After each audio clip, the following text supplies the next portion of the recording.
आपलं झालीच पाहिजे. सुवर्ण, आपण या प्रतिक्रिया बघितलेल्या या नक्की भागातल्या काही लक्ष्मण, लोकांच्या तुझ्याकडे पुन्हा येते. आत्ता आपण ही कर्वेनगरची दृश्य बघतोय. संतोष जगदाळे यांच्या पार्थिवाचं दर्शन घेण्याकरता राष्ट्रवादी काँग्रेस शरदचंद्र पवार पक्षाचे सर्वेसर्वा शरद पवार त्यांच्या निवासस्थानी दाखल झालेले आहेत. शरद पवार, कौस्तुभ जगदाळे, संतोष जगदाळे यांच्या पार्थिवाचं दर्शन घेतील. कुटुंबासाठी तर ही अत्यंत दुःखद घटना आहेच, पण महाराष्ट्रातल्या प्रत्येकासाठी ही अत्यंत दुर्दैवी घटना आहे. संतोष जगदाळे यांच्या पार्थिवाचं दर्शन घेत आहेत शरद पवार.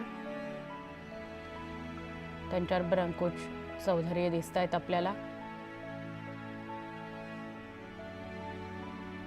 आसावरी अंकुश काकडे आहेत त्यांच्यासोबत. आसावरी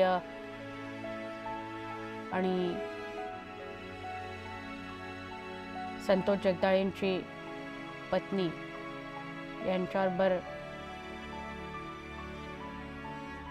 शरद पवार संवाद साधतील, त्यांचं सांत्वन करतील. संतोष जगदाळेंची पत्नी शरद पवारांना काहीतरी सांगण्याचा प्रयत्न करते.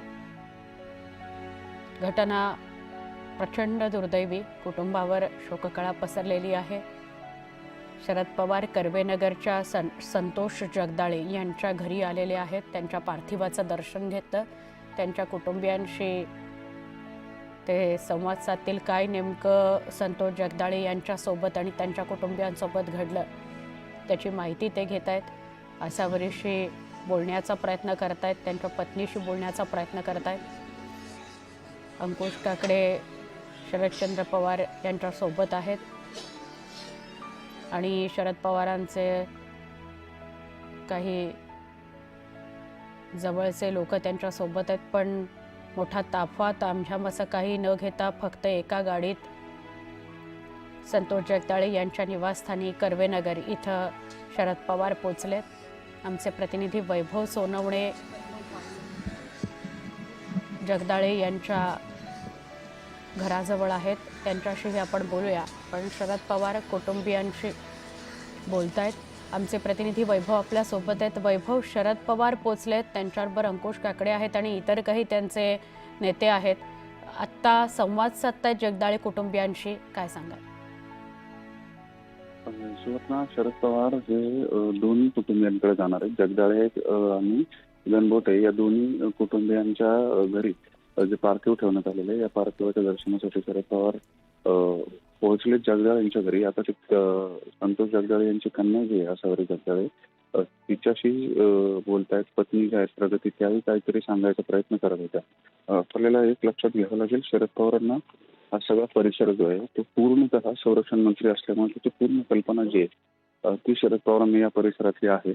आणि इथल्या ज्या दहशतवादी कारवाया असतील किंवा एकूण या सगळ्याचा अंदाज त्यांना असल्यामुळे त्या अनुषंगाने ते त्यांच्याशी बोलतायत आणि शरद पवार सुद्धा त्यांना काही माहिती देताना दिसत आहेत. या सगळ्या प्रक्रियेत आता ते त्यांनी पार्थिवाचं अंत्यदर्शन घेतलंय, मात्र कुटुंबियांचे सांत्वन करण्याचा प्रयत्न जो आहे तो त्यांच्याकडून केला जातोय. या सगळ्या परिस्थितीत नंतर एक कुटुंबियांच्या समोर जी आव्हानं होती त्याबाबतही त्या आसावरीशी बोलतायत. कशा पद्धतीनं तिथून इथपर्यंत आले किंवा यंत्रणांनी काय काय मदत केली. अनेक कार्यकर्ते जे आहेत राष्ट्रवादीचे ते सुद्धा आता त्यांच्या मागून इथं आले आणि त्या सगळ्यांशी बोलून ते आता इथून शरद पवार इथून गणबोटेंच्या घरी जातील कोंडगायच्या आणि तिथे त्यांच्या पार्थिवाचं अंत्यदर्शन घेतील. या सगळ्यांबरोबर त्यांनी चर्चा केली आहे. लगेचच ते काही वेळामध्ये इथून निघतील अशी शक्यता आहे आणि त्या विधीसाठी वैकुंठात जाण्याऐवजी त्यांनी घरी येऊन या कुटुंबाशी वैयक्तिक चर्चा करण्याला प्राधान्य दिलेलं आहे. त्यांच्या सोबत फार काही मोठा चाफा किंवा आणखी कुणी नाही आहे. शरद पवार हे अंकुश काकडे यांच्या सोबतीने त्यांचे CS आहेत शिंपी सर, त्यांच्यासोबत इथं जगदाळे यांच्या घरी आले. आल्यानंतर ते आता कुटुंबियांची विचारपूस करण्यात केली आणि ज्या पत्नी आहेत त्यांच्या त्या बऱ्यापैकी शरद पवार यांना वेगवेगळी माहिती देतात असं दिसतं. बराच वेळ त्यांच्याबरोबर त्यांची चर्चा सुरू आहे. नंतर कशा पद्धतीने काय घडलं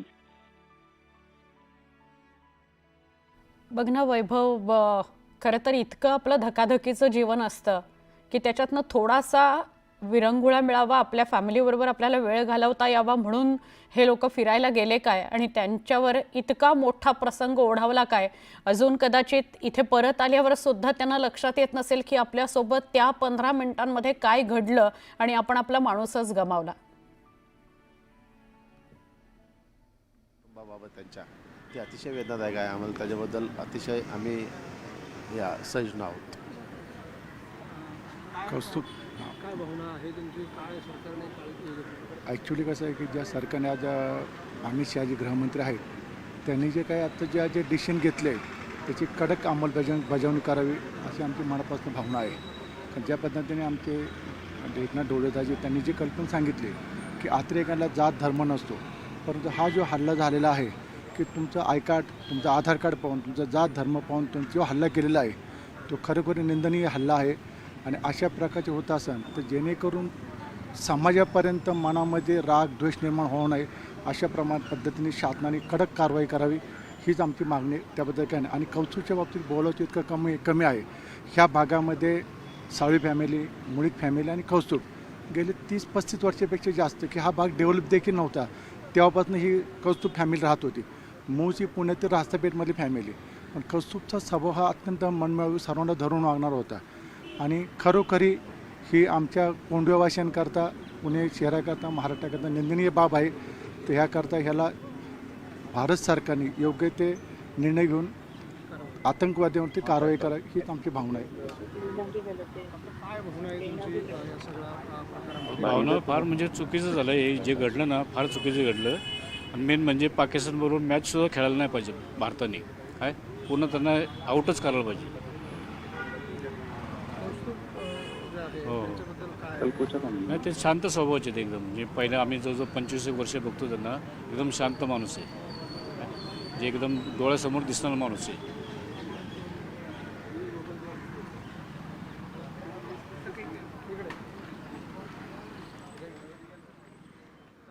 काय कारवाई झाली पाहिजे या सगळ्यात असं तुम्हाला एक भारतीय म्हणून वाटतं? नाही, सरकार योग्य ते कारवाई घेणारच आहे. कारण त्यांचं जे आता विचारविनिमय एकंदरीत मोदी जसं सौदी अरेबियातून आले लगेच विमानतळावरच त्यांनी ॲक्शन स्टार्ट केलं. म्हणजे स्वतः दिल्लीपर्यंतसुद्धा आले नाही ते. म्हणजे त्यांचं जे ॲक्शन घ्यायचे जे स्पीड आहे त्याच्यावरून वाटतं आहे की काहीतरी मोठे ॲक्शन ते घेतील याच्या विरुद्ध. कारण नाही, सरकार उपाययोजना करत आहे तरीसुद्धा ते कोणत्या मार्गाने येतात. कारण सर्व घाटीचा भाग असतो. त्या घाटीतून कसं येतात, घनदाट जंगल असतं संपूर्ण काश्मीरमध्ये. मग अशा परिस्थितीत त्यांना शोधणं आहे ना. आणि विशेष म्हणजे ते आपल्या मिलिटरी किंवा पोलिसांच्या ड्रेसमध्ये जे आले होते त्यामुळे त्यांना शोधणं फार जरा कठीण झालं होतं. मग नंतर ते कुठून पळून गेले त्याचा अजूनही पत्ता नाही. पण लागेल, कुठं ना कुठं लागेल आहे ना. कारवाई योग्य ते करतीलच, अपेक्षा आहे अशी. नागरिक त्यांना साथ देतात, जे रहिवासी त्यांना लपवलं.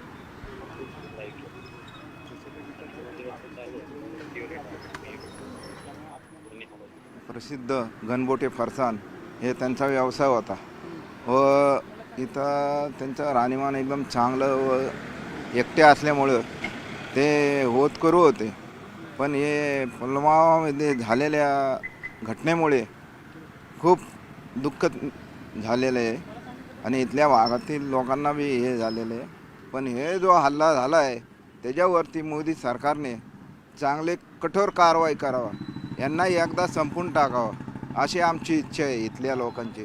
खरंच मोदी साहेबांनी तर पाणी बंदच केलं आहे, पण मी तर म्हणतो यांना पाकिस्तानमध्ये घरात घुसून मारले पाहिजे. त्यांना धर्म काय आहे ना, विसरून ते मारत होते ना. मग आपला पण धर्म काय आहे हे पण त्यांना समजलं पाहिजे. ही त्यांची लायकी आहे. खरंच एवढं हे होतं, संताप होतं. एका पतीला मारलं आहे ती बसून आहे, तर ती म्हणली मला पण मारा. पण ते एवढे म्हणले की तू का सोडलं आहे, तू मोदींना जाऊन सांग, मोदी साहेबांना जाऊन, मोदींना जाऊन सांग तू की का मारले म्हणून. इतका विषय म्हणजे एवढा संतापजनक आहे. म्हणून मोदी साहेबांनी हे केलं पाहिजे की त्यांना कठोर म्हणजे खरंच घरात घुसून मारले पाहिजे. राज्यकर्त्यांनी याच्यावर ताबडतोब जशाच तसे उत्तर देऊन त्यांना धडा शिकवला पाहिजे, अशी आमची सुखसागरवासियांची भावना आहे. तरी आम्ही गृह खात्यालाही विनंती करतो की गृह खात्याने याच्यामध्ये लक्ष घालून पूर्णपणे आमच्या पुण्यामधील सुखसागर कोंडवा या भागातील जे आमचे गणबोटे मित्रांची जी हत्या झालेली आहे त्याचा पूर्ण न्याय आम्हाला या सुखसागरवासियांना मिळावा, अशी आम्ही चॅनलच्या माध्यमातून आम्ही सरकारकडे मागणी करतो. एका बाजूला कौस्तुभ गणबोटे यांचं कुटुंबीय त्यांच्या पार्थिवाचं दर्शन घेत आहे, कोंढवा हा परिसर पुण्यातला. दुसरीकडे संतोष जगदाळे यांचा पार्थिवाचं त्यांचे कुटुंबीय दर्शन घेत आहेत. त्याच्या बरोबरीने काही वेळापूर्वी शरद पवार सुद्धा आले होते. कुटुंबियांचं सांत्वन त्यांनी केलं. जगदाळे यांच्या पार्थिवाचं दर्शन घेतलं. कर्वेनगरला जगदाळे कुटुंबीय राहतात. आता शरद पवार कर्वेनगर इथून निघतील आणि कोंढव्याला जातील. कोंढव्याला ते गणबोटे यांच्या पार्थिवाचं सुद्धा दर्शन घेणार आहेत. कौस्तुभ गणबोटे यांच्या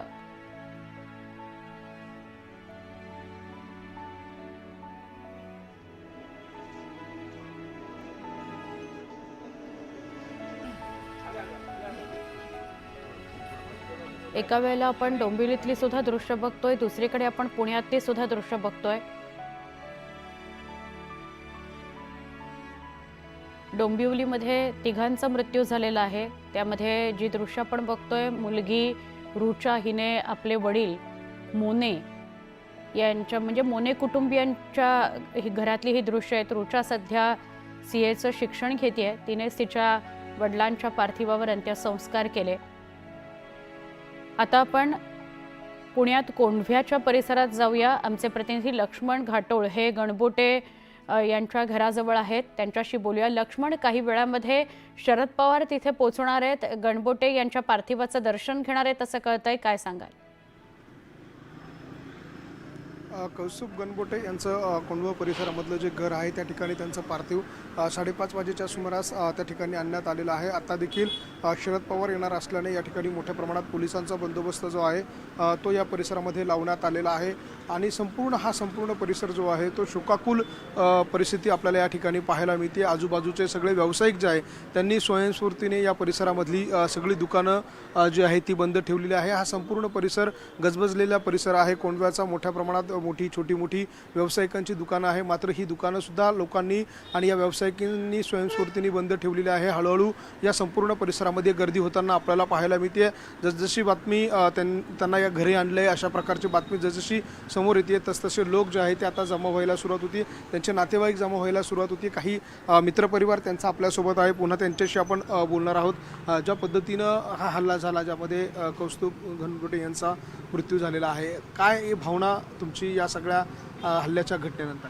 अतिशय दुर्दैवी घटना आहे. आमच्या भागातच नव्हे, संपूर्ण महाराष्ट्रात नव्हे, अख्ख्या देशामध्ये याबाबत संताप व्यक्त केला जात आहे. ज्या पद्धतीनं आपण पूर्वी म्हणायचो की अतिरेक्यांना जात नसते, धर्म नसतो, तर असं यातून दिसत नाही आहे. कारण यांनी प्रत्येक वेळी त्यांची जात विचारून, धर्म विचारून गोळ्या झाडलेल्या आहे. असं पहिल्यांदा एक आपल्याला पुरावे समोर आलेत की जात आणि धर्म पाहूनच हे आपल्या लोकांना म्हणजे कुठेतरी याला एक हिरवा रंग आहे, हे नक्कीच आहे. भारत सरकारने जे पाऊल उचललेलं आहे आता त्या पावलावरती त्यांनी ठाम राहून अतिशय कठोर कारवाई करावी. मोदी सरकारने याबाबत अतिशय गंभीरपणे हा विषय घेतलेला आहे. त्यामुळं आपल्याला वाटतं की याच्यामध्ये, या परिस्थितीमध्ये या देशाला